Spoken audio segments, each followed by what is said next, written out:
Back again with another review here, and this is a random review. We're going to talk about a review of the 2026 Netflix film, The Rip, starring Matt Damon. You also have Ben Affleck in the film, directed by Joe Carnahan. Now, get into the plot of the film here. So basically, the plot to the film, you have a group of Miami cops, and they raid this house that is stashed with millions in cash. And when they find this stash, immediately there's this distrust and internal conflict amongst the group, about what to do with the money. And pretty soon you have these outsiders, people on the outside that learn about this discovery of what they call this rip or seizure of cash. And basically it's making the team question, who to rely on about this discovery. And that's pretty much the plot here to the film. And again, the film is directed by Joe Carnahan, which he, back in the day, directed this film, Narc, which I've heard about but haven't seen. I know it's with Ray Liotta and Jason Patric. He also directed Smoking Aces. Again, I've heard about the film but I haven't seen it. Yeah, he also directed The A-Team back in 2010. And I remember seeing that in a theater, but, if I could be honest, I'm not too big on the film. I much prefer the series, but that's another topic. He also directed The Grey with Liam Neeson. There's some parts to the film that I like. I'm not too big on the ending. I know a lot of people are going to disagree with me on that. But again, Liam Neeson's good, but when you get to the ending of the film, again, I'm not a fan of.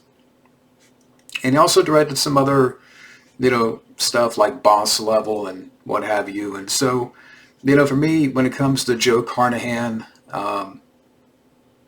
for me, he's a very mixed bag director. Again, there's parts to The Grey I don't mind. I'm not too big on the A-Team, but so he did direct the film here.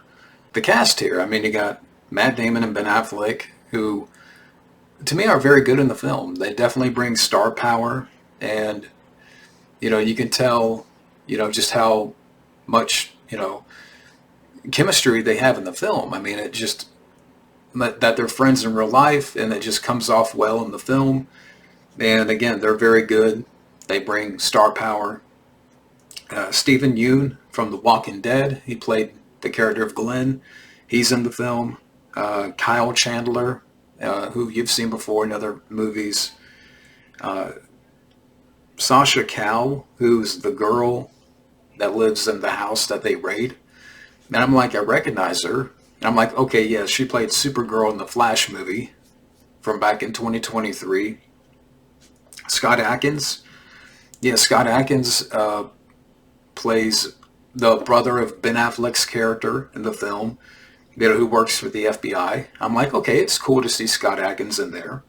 As far as other stuff here about the movie, the setup and the story, I'm not going to sit here and say it's the most refreshing or original, because we've seen this done before in some form or fashion.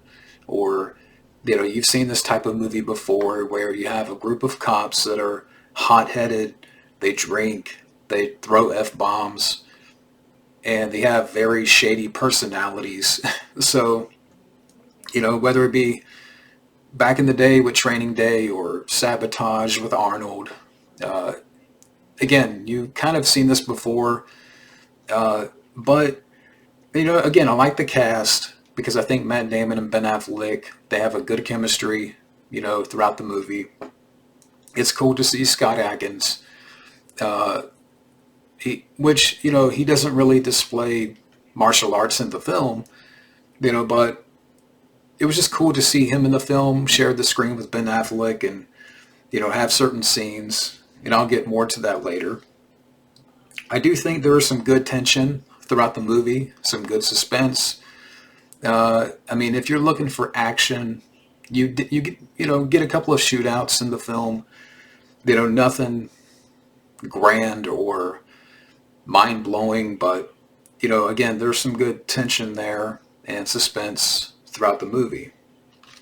And again, the cast, of which I talked about already, but it really helps that Damon and Ben Affleck, because honestly, if you did not have them in the film, I don't know if this would have worked. I don't think this movie, would keep afloat without them, because again, they bring star power, they bring presence, they bring a great energy to the film that if you take them out of it, it just becomes, non-existent or flat. And I mean, I don't want to spoil it too much, especially when you get to the third act, but there's some good stuff in there. And again, if you're looking for action scenes, like wall-to-wall action, John Wick style or John Wick type of action, or I mean, you're not going to get that. It's more about the tension of the situation, the distrust among the characters. So again, don't go in expecting a lot of action. And that's the one thing that I can say that I wish there was more of in the film. But, again, it's more of a thriller. And again, I'm not really going in depth here because I did like the movie. I want people to check out the movie. I'm not going to sit here and say it's that it's a modern classic or, what have you. But yeah, so again, I did like the movie. And yeah, so with that being said, let me get to my overall thoughts on The Rip. But overall, Matt Damon and Ben Affleck, for me, they easily steal the show with tense direction by Joe Carnahan. While this could have used a touch more in the action department, but this was an enjoyable, solid thriller. And at the end of the day, if I had to rate this movie on a scale of 1 to 10, I'm going to give this a 7. Again, it's a solid movie, and I did enjoy it. So, but that's it for my review of The Rip. Thank you for watching. Take care.